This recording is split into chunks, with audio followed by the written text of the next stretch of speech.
I can't believe I've actually done all of this, man. I can't believe this is all done, but yeah. Hope you enjoyed the video. Cause I think I need pen and paper. We get hands up in the book. Glass, head up on the dash, leave a fat gas. Take a dash of cash. Next time don't have flash and let me get rid of the door for the mouth. Think you're big boy cause you got a tap. Bullets to catch your face like a rat. Drop for the mash in the flash. Everybody scat like a rave, got gas come out and all. Just like a car crash. Love get taken away like trash when it comes to the cash. Down to gotta get a mash. Too many haters are looking to last my stash up.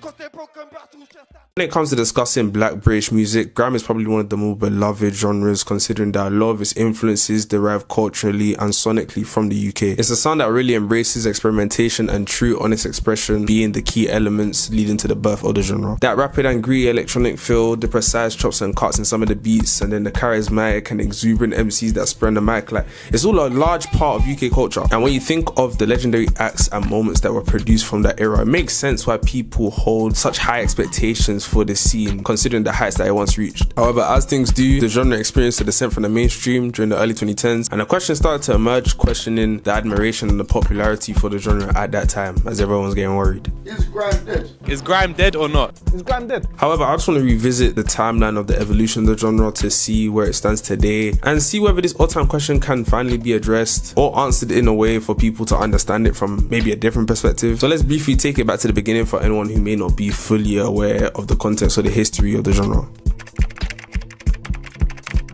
So before grime became grime, the main genre that was popping at the time was garage, which generally had a reputation for being a lot more upbeat, animated, and very popular and fitting for club venues. It was heavily influenced by the American version of garage, but some of the rappers within the UK came from backgrounds of ragga and jungle music. However, despite the success of garage being popular amongst club venues, the vibrancy of it did not accommodate for MCs who had much more lead car and unapologetic rapping styles, especially those who had more intense content to share through their music. Especially though, through the emergence of crews such as Soul Solid Crew, Heartless Crew, Pay As You Go Cartel, these crews paved the way for more greater forms of MCing to be accepted while still containing the energetic essence that garage was known for. Eventually, producers such as Wiley and Danny Weed through trial and error created instrumentals which really set the foundation for the initial grime era. The instrumentals were much more minimal in production and adopted an even more electronic, scattered and darker approach, different from the jovial pop sound which garage was recognized for. Those iconic instrumentals include Pulse X by Youngstar, Creeper by Danny Weed, and most notably Eskimo by Wiley. The release of Eskimo really created a buzz and a curiosity surrounding what the sound was and what exactly it'd be called, so much so that he released a song called What Do You Call It on a slightly revamped version of Eskimo. Wiley was a key figure during this formative period, often referred to as the godfather of grime, mainly due to his nature as an MC possessing that incessant competitive spirit and being very experimental with his sound as a producer. He also was known for providing opportunities for upcoming talent to showcase their skills through clashing him. Another key element of these formative years was pirate radio. He played a massive part in guiding the culture to becoming known for his competitive spirit and provided a platform for MCs to express themselves and showcase their abilities. Rigorous efforts would be reached to have the radio stations on air, with transmitters being set up at the top of tower block council estates, which would then connect to the studio. Back then, since it was strictly radio, it was literally just audio that was detectable when people tuned in, so you really needed to distinguish yourself from the others that were spitting in order to create some attention or buzz for yourself. Whether that be through your lyrical talent or a unique ad-lib of some sort, it really allowed MCs to get creative with how they planned on gaining that attention. Drop for the match, quickly disappear. Left me there cause I never cared. Into the past, I'm into the kid. For what I just done, I could get years. I told and I got no fear. Get no tears. No MC can better be 13. That's who. Ooh, 13.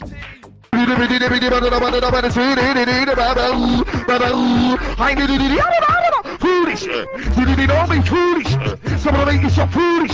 Some of the us is foolish. Dangerous or not foolish, you fool. Don't be lish. Eventually, through the introduction of DVD allowing for voices and faces to be connected, it also allowed for more exclusive content to be shared and captured for more people to see. Clashes, days in the lives, freestyles, behind the scenes footage all be included in these DVDs, documenting some of the more raw, competitive aspects of grime. Some of the more noteworthy DVDs that were released during that era include Lord of the Mics, Whiskey Road series, Practice Styles DVD and Conflict DVD, mainly because of that iconic exchange between Dizzy Rascal and Crazy Titch. Eventually, this inaugural talent from the underground will gain mainstream attention, initially with Dizzy Rascal winning the Mercury Prize in 2003 for his debut album Boy in the Corner, as well as Best Newcomer for the Mobiles the same year. Some of the other early albums that became heavily acclaimed include Home Sweet Home by Kano, Treading on Thin Ice by Wiley, Famous by JME. However, due to the representation of the genre at the time still being regarded as a form of music that encouraged and incited violent behavior, there were attempts from the government trying to suppress this movement, especially through things such as Form 696, which is a risk assessment form from the police requesting for event planners and promoters to provide the details of those performing at their events, including the details of their ethnicity. This took a massive toll on the scene at the time, considering it was building a reputation through its live performances at clubs such as Sidewinder and at events such as Wiley's Eskimo Dance, which featured many of Grime's best at the time. The restricted overall opportunity to earn income from grime music led to a very dreaded pop era, which really diluted the genre, and yeah, I can't lie, the less spoken about that bit, the better.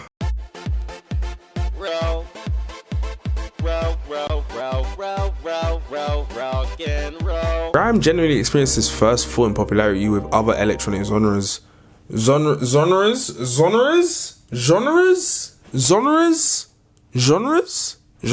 Grime generally experienced its first fall in popularity with the rise of other electronic genres being a pathway for MCs to earn an income doing what they love. But after some years of it looking like the essence was faded, it eventually returned.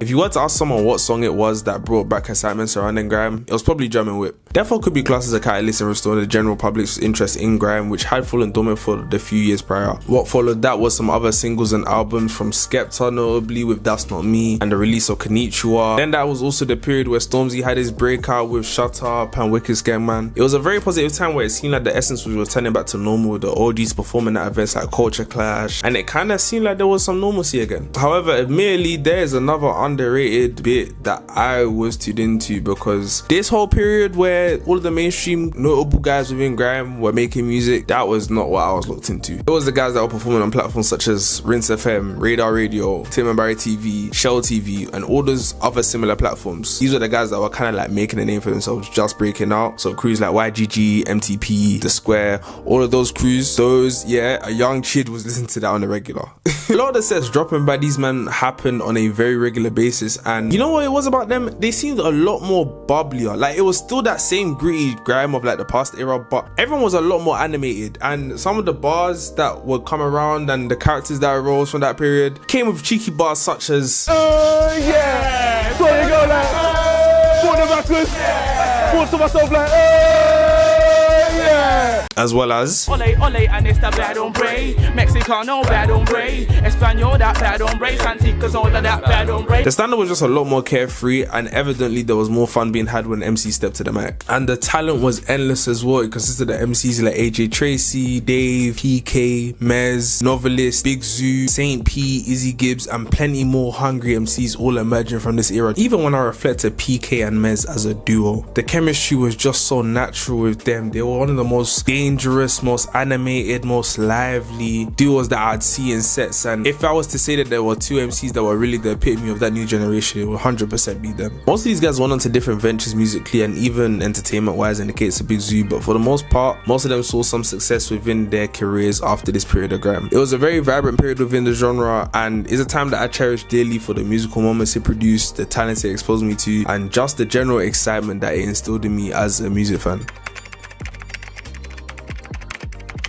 So all that recap takes us back to today, where grime has shown its glimmers of restoring community and catching the eyes of many music fans, where people are now touting its resurgence to relevance. Shouts grew even louder of there being the second revival after Central C done a verse on the I Have Nothing beat by Flukes earlier in the year. Whilst it's understandable to think because a big rapper has come and done a verse on a certain genre that hasn't really been rapped on for time, according to most people, potentially it's the return of said genre. And the moment was definitely great for exposure and producing more excitement surrounding the genre, but I do think it overlooked some of the other contributions that have been made over the past few years, which have been very paramount to sustaining the culture. So let's run through some of those.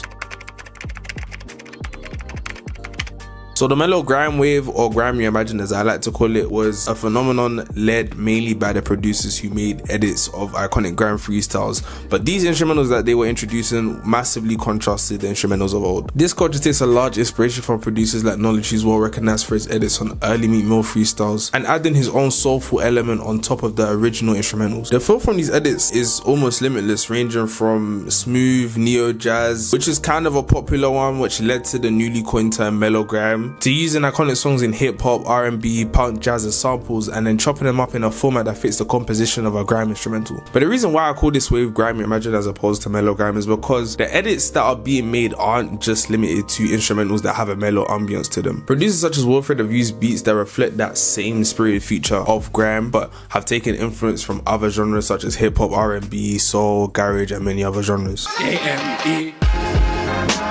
I'm an M45 carbon black. I talk to the dead like Wiley. When I say that, I mean shit MCs that ain't never ever saw one seed.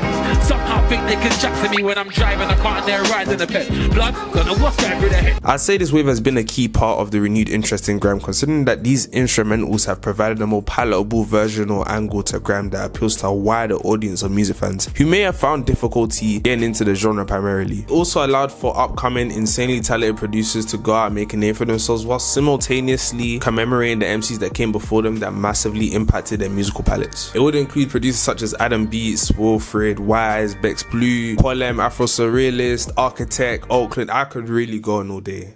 Like, the pool is that large.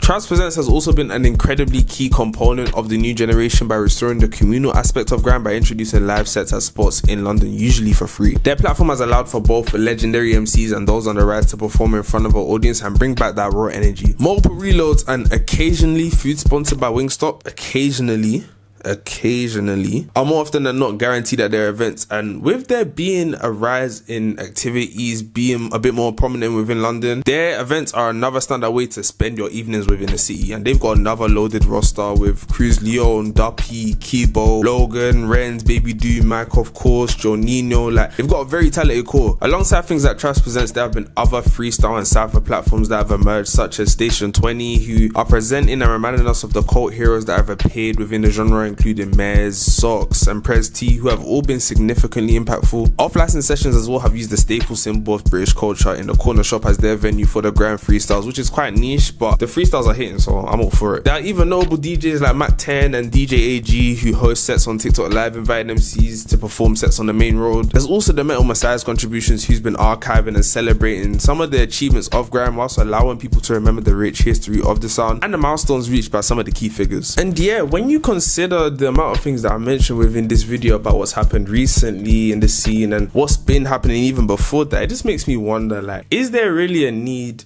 to consider certain genres as dead or revived just because it's experiencing a dwindling popularity or even is showing a bit of buzz again, especially in the case of grime?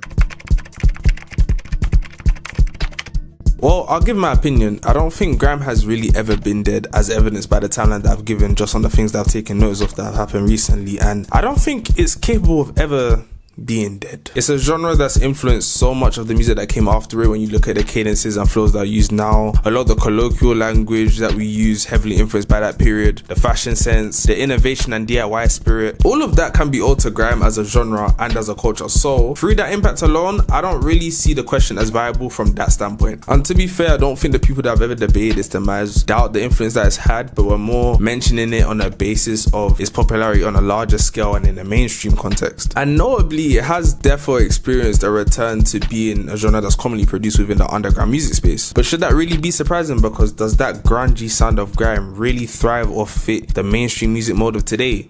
Probably not. Sonically, it's rambunctious, it's harsh, it's gritty. Fam, even if you look at the lyrical content, traditionally it's very anti-establishment, anti-authority, and isn't the usual recount of a flashy, flamboyant lifestyle that's very rampant within UK rap nowadays. For the genre to have achieved what it did is a huge testament to those who led the way when it first emerged. But just because the genre may not have that mainstream appeal currently, that shouldn't suggest that the community making grime now should be regarded as one that isn't thriving because it's not in front of everyone's faces at all times. And there's always always gonna be a need for a grime scene, especially in this current climate of music. We should have more rappers or MCs step into a lyrical dojo and harness their rapping skills away from their comfort zone. I think the genre is put under a lot of pressure considering it's the most relevant black British genre to emerge from the early 21st century. And with how revolutionary, impactful, influential it was to so many since its inception, it leads to some people being concerned that it isn't where it used to be popularity wise, considering its relevance in setting the foundation for today's current music scene. But once people start understanding this other perspective, I think when discussing the state of grime, it's gonna allow for there to be a lot more appreciation for those making their contributions to the culture now. Since the UK scene caught global attention and the infrastructure got bigger and everything started becoming glamorous with the numbers and the awards being won and the lifestyles of artists and I think now some people struggle to allow music scenes to exist as they are, and goal starts becoming, how do we get this thing to chart, how do we get this thing to sell out tickets and whatever. We really need to start drifting away from that kind of mentality and just let the spaces be and allow people to just make what they want, essentially. It's kind of interesting because there's a similar conversation happening with drill where some people are classing that genre is dead or deceased, but I don't even think that genre is necessarily dead. There may be a version of it that we were introduced to that won't return, but we are witnessing evolutions of that genre as well when you look at the alternative scene, with a lot of the flows being used being very reminiscent of that 018, 021 period of drill, and variations such as sexy drill becoming popular also. Forms of music never really die. I think they just evolve until the influence of a certain genre is completely negligible with the music of the time. No genre can never truly be dead or vanished or whatever. When I see some of the creative output occurring now from lesser known artists and within the underground scene, a lot of the progress being made is coming from world individuals who are identifying the voids within their creative spaces and doing what they can to build something that's fresh and relatable to the people around them, and prioritizing the aspects of building community, embracing experimentation, and encouraging a DIY attitude. Kind of similar to how those essential to the initial grime movement built up their scene. Interesting how history repeats itself, innit?